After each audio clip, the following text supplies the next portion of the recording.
본문의 주의 종을 중심으로 주인은 종의 인생을 책임진다는 제목으로 말씀을 전하겠습니다. 이 종으로 번역된 히브리어는 노예입니다. 그런데 영국과 미국이 흑인을 노예로 부린 죄 때문에 노예라는 단어를 잘 안 쓰려고 합니다. 그래서 영어 번역들로 보면 슬레이브로 번역하기도 하지만 주로 servant, 종으로 번역을 합니다. 그리고도 영국, 미국이 흑인을 노예로 부릴 때 죄 중 하나가 역사상 노예를 가장 잔인하게 다룬 시대, 민족이다입니다. 이건 저 개인의 분석이 아니라 박사 교수들이 하는 말이에요. 이유는 노예는 재산입니다. 돈을 주고 사옵니다. 요셉이 노예로 팔려가는데 보디발 집에서 일하게 됩니다. 보디발이 노예 시장에 가서 요셉을 사왔겠죠. 미국이 흑인을 노예로 부릴 때도 노예 시장에 가서 큰 돈을 지불하고 노예를 사옵니다. 곧 재산이에요. 그러면 재산 관리를 잘해야죠. 짐승도 재산입니다. 소양 말이 내게 있다면 죽지 않고 오래 살고 일하길 바라지 재산인 짐승이 빨리 죽길 바라는 사람은 없죠. 노예도 마찬가지입니다. 19세기 미국이 흑인을 노예로 부릴 때로 하면 당시 흑인 노예 평균 가격이 $1,500였답니다. 지금으로 하면 $4,500 정도 했대요. 지금도 $4,500의 재산이면 우리가 함부로 대하지 않죠. 요셉으로 하면 보디발이 요셉을 노예로 분명 사용을 합니다. 그런데 요셉을 학대하거나 일찍 죽기를 바라는 게 아니라 그의 능력이 최대한 발휘되기를 바라죠. 그래서 요셉에게 총명함이 있는 것을 알고 요셉을 집안 총무로 씁니다. 자기 먹는 것을 제외하고는 다 요셉이 집안의 인적 물적 자원 관리 통제하게 만들어요. 갈라디아서를 보면 몽학 선생, 곧 어린 아이를 가르치는 교사라는 표현이 나옵니다. 그 몽학 선생으로 번역된 헬라어는 당시 로마 제국에서 노예 중에서 주인의 자녀를 가르치는 노예를 말합니다. 곧 원래 노예가 아니었는데 전쟁으로 통해 노예가 되어 왔는데 원래 지식 학식이 있다든지 또는 검술을 잘한다든지 기술이 있다든지 하게 되면 주인의 자녀를 노예가 가르치는 겁니다. 그런데 미국이 흑인을 노예로 부릴 때는 미국 역사가 말하듯이 함부로 대하고 쉽게 죽였습니다. 학자들은 노예 역사에서 미국처럼 노예를 함부로 대한 적이 없다. 그래서 이상하다 이런 말까지 합니다. 그런데 그게 근대사여서 노예 그러면 비참하게만 산 것으로 생각을 하는데 도리어 과거로 갈수록 그렇게 비참하지 않았다. 그러니까 미국 흑인 노예와 비하면 훨씬 나았다 이런 주장도 합니다. 어제 강조한 아브라함의 종 엘리에셀로 하면 평생의 노예입니다. 그러나 아브라함이 상속자로 여길 정도로 엘리에셀을 선대하고 엘리에셀은 주인 아브라함을 위해서 충성합니다. 이삭의 부인 며느리감 찾는 것을 보면 하나님께 간절히 기도하고 신속히 그 일을 마치려고 노력을 해요. 주인과 노예지만 신뢰의 관계입니다. 어제 강조한 신명기로 하면 종이 주인을 사랑함의 관계가 가능합니다. 뭘 말하려느냐? 주인은 종의 인생을 책임지고 관리한다 이에요. 노예가 자기 재산이기 때문이라도 잘 관리를 해야 되는 거고 또 자기를 위해 일하는 자이기 때문에 관리를 잘 해야 됩니다. 그 개념이 본문 시편 기자의 내가 주의 종이다를 들어가 있습니다. 이는 내가 하나님의 종이니까 비참하다 이런 뜻이 아니라 하나님이 내 주인이시니 내 인생을 책임져 주옵소서를 말하는 거예요. 바꿔 말하면 하나님을 우리가 아버지로 부릅니다. 그리고 우리는 자녀이에요. 인간도 짐승도 부모는 자녀를 사랑하고 챙깁니다. 하물며 하나님 아버지이겠어요. 그래서 우리가 하나님을 아버지로 부른다는 것은 내 인생 하나님이 책임져 주신다를 말하는 겁니다. 여러분 믿습니까? 그렇게 하나님이 주인이 되시고 시편 저자가 종인데요. 문제는 주의 종이 세상에서 핍박을 받고 어려움을 겪습니다. 본문에 핍박이 나옵니다. 본문 위를 보면 수치를 당하다, 피곤하다, 불에 그을린 가죽 부대와 같다. 이젠 눈물도 안 난다. 이런 말을 합니다. 그래서 종이 뭐라느냐? 주인에게 와서 곧 하나님 앞에 와서 세상에서 당한 핍박과 어려움을 고하고 있는 거예요. 핍박으로 하면 주의 종을 핍박하는 것은 결국 그 종의 주인을 함부로 대하는 게 됩니다. 곧 주의 종을 대적하는 것은 하나님을 대적하는 게 돼요. 한국이 미국에 2명의 대사를 보냅니다. 유엔 대사와 또 워싱턴에 미국 대사 2명이 와요. 대사는 파견한 나라의 종인 거죠. 그런데 예를 들어 한국이 어느 나라의 대사를 파견했습니다. 그런데 그 나라 사람이든 그 나라 대통령이든 한국이 파견한 대사를 함부로 대한다면 그건 그 개인을 함부로 대하는 게 아니라 그를 파송한 나라 한국을 함부로 여기는 거예요. 그래서 대사가 무시당하면 대사 혼자 그 문제 푸는 게 아닙니다.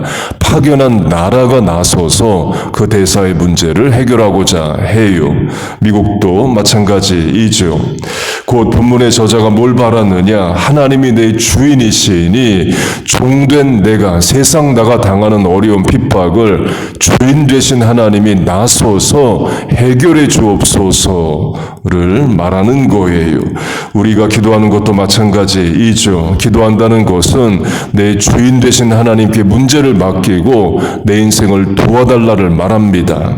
결국 나를 도우시고 자녀를 도우시고 사명에 합당한 능력을 주시고 문제를 해결하실 분은 우리 하나님이셔요. 여러분 믿습니까? 창세기를 보면 이삭이 주의 종으로 불립니다. 주께서 주의 종 이삭을 위하여. 강조점은 주인 되신 하나님은 이삭의 인생을 책임져 인도하십니다. 시편 기자처럼 이삭도 어려움이 많았지만 주인 되신 하나님은 이삭의 인생을 결국 책임져 복을 주셔요. 아브라함이 가나안 이민 1세다라면 이삭은 가나안 땅에서 태어난 이민 2세입니다. 미국으로 적용하면 이민 1세는 많은 고생이 있어도 2세는 덜 고생할 걸 예상하고 또 덜 고생하기도 하죠. 그런데 이삭의 삶을 보면 아버지 아브라함의 이민 1세대 못지않은 어려움들을 겪습니다.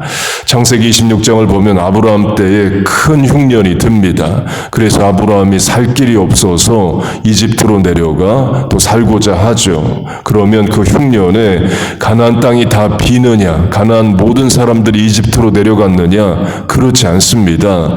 아브라함 가족만 내려간 거예요. 왜? 가나안 땅에 오래 산 사람들은 친인척도 있고 모아놓은 재산도 있고 도울 사람들이 있습니다. 흉년이 와도 견뎌나갈 힘이 있어요. 이민자 아브라함만 어려움에 있는 겁니다. 그래서 이집트에 내려가고 더 큰 어려움을 겪죠. 아내를 뺏기고 하나님 개입하셔서 찾아옵니다. 이삭 때도 마찬가지이에요. 큰 흉년이 들어서 이삭이 이집트로 내려가려고 합니다.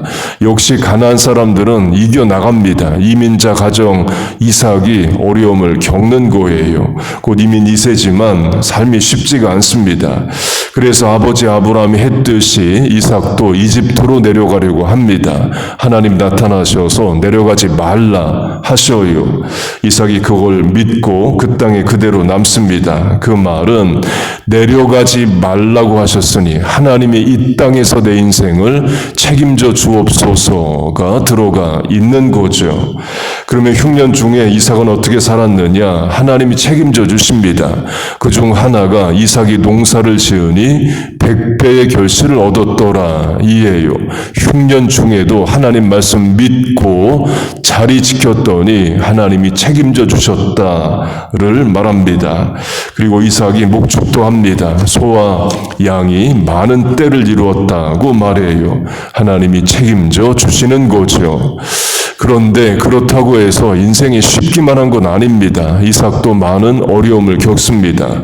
목축이 주업인데 목축은 계속 이동을 하게 되죠. 그러면 우물이 중요합니다. 우물을 파면 뺏기는 일이 일어나요. 이스라엘은 예나 지금이나 물 부족 국가이기 때문에 물은 생명입니다. 그래서 이삭이 살기 위해 우물을 파면 그 땅의 사람들이 우물을 뺐습니다. 이삭이 물리적으로 감당을 못했다는 거죠. 그래서 다른 곳으로 이동해서 다시 우물을 팝니다. 그러면 또 뺏깁니다. 그럼 다시 이동을 해서 우물을 파요. 강조점은 우물을 뺏겼다가 아니라 어느 땅에 가서 우물을 파면 물이 나온다입니다. 우리가 사는 뉴저지는 강우량 많은 곳입니다. 하늘에서도 비가 많이 오고 땅에 지하수도 있고 1년 내내 눈이든 비든 많이 와요.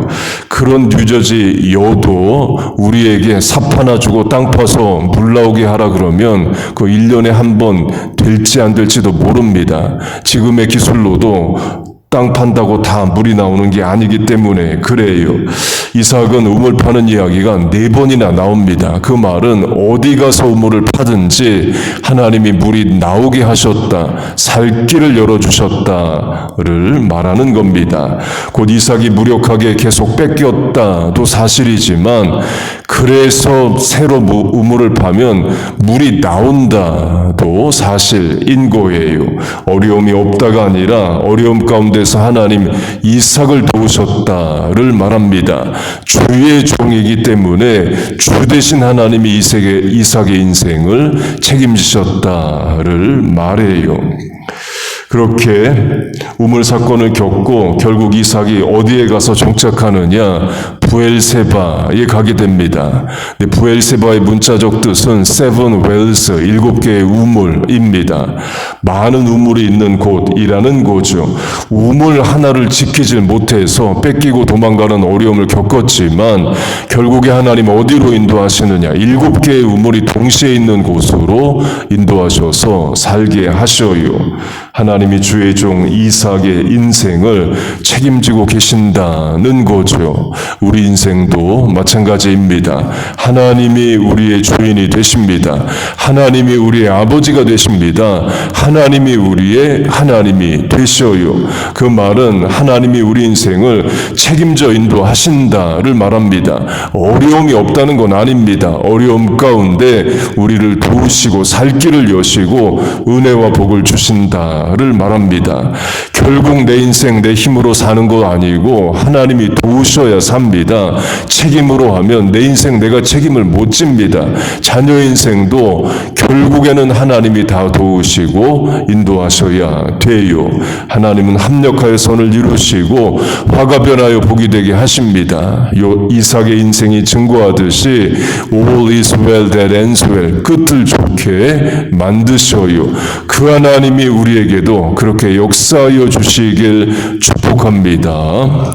책임을 강조했는데요. 영어로 적용하면 책임이 영어로 responsibility입니다. 라틴어 어원, 루트가 같은 또 다른 단어로 respond가 있어요. respond, responsibility 글자 비슷하고 또 같습니다. 라틴어 어근 같은 단어입니다. 그러나 뜻은 많이 다르게 하나는 책임, 하나는 반응이에요.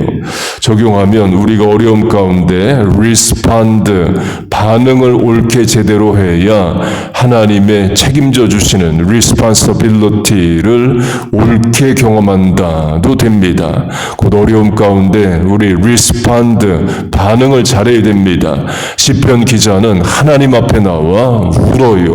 우리도 마찬가지입니다. 결국 내 인생 responsibility, 책임져 주실 분은 하나님이시기 때문에 respond를 어떻게 하느냐? 주의 전에 나와 기도하고 부르짖는 거예요. 이 아침에 실천이 그와 같습니다. 여러분의 실천이 오라요. 그 하나님을 믿고 오늘을 인내하며 기도하고 살아가는 우리와 자녀 교회 되시기를 주의 이름으로 축복하고 축원합니다. 아멘. 기도하겠습니다. 하나님 아버지, 종된 인생 하나님의 책임져 주심을 간구합니다. 어려움도 슬픔도 문제난제도 능하고 전능하신 하나님께서 개입하여 주셔서 해결하여 주옵소서. 이삭을 도우신 하나님 우리를 도와주옵소서. 화가 변하여 복이 되게 하시고 합력하여 선을 이루어 주옵소서. 기도의 자리로 부르셨사오니 응답되게 하여 주옵소서. 예수님의 이름으로 기도하옵나이다. 아멘.